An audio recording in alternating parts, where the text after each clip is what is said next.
তো এই ফার্মেন্টেড রাইসের গুণ নিয়ে একটু বলুন আমার দর্শকদের। প্রচুর, মানে এই আমাদের যে ট্র্যাডিশনাল খাবারগুলো ছিল না, মানে সেগুলোর গুণ অপরিসীম। আমরা এখন এই কিনবা এইগুলোর পিছনে দৌড়াই, বাট আমাদের ভাত কিন্তু আমাদের স্ট্যাপল ফুড। এটা আমাদের শরীরকে ভিতর থেকে ভালো রাখে, এটা আমাদের মনকে ভালো রাখে। বাচ্চারাও খেতে পারে পান্তা ভাত, বাচ্চারাও ভাত খেতে পারে, যার ডায়াবেটিস নেই, ভাত কোনো অসুবিধা নেই, নিশ্চিন্তে খান।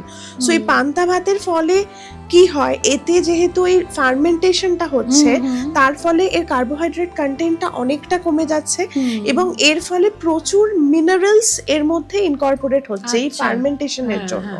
সো পান্তা ভাত, এবং পান্তা ভাত যেহেতু একটা হাইড্রেশন, এটা রোজ খাওয়া যায়, কোনো অসুবিধা নেই।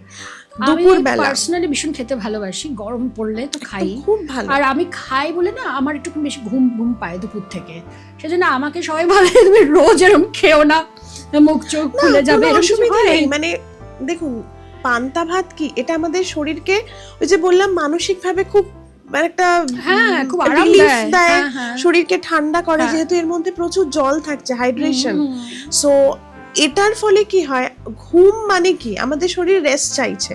সো আমি যদি ওই 1 ঘন্টাও ঘুমোলাম বা আধ ঘন্টাও ঘুমোলাম, তো এই কোয়ালিটি অফ স্লিপটা কিন্তু খুব বেটার হয়।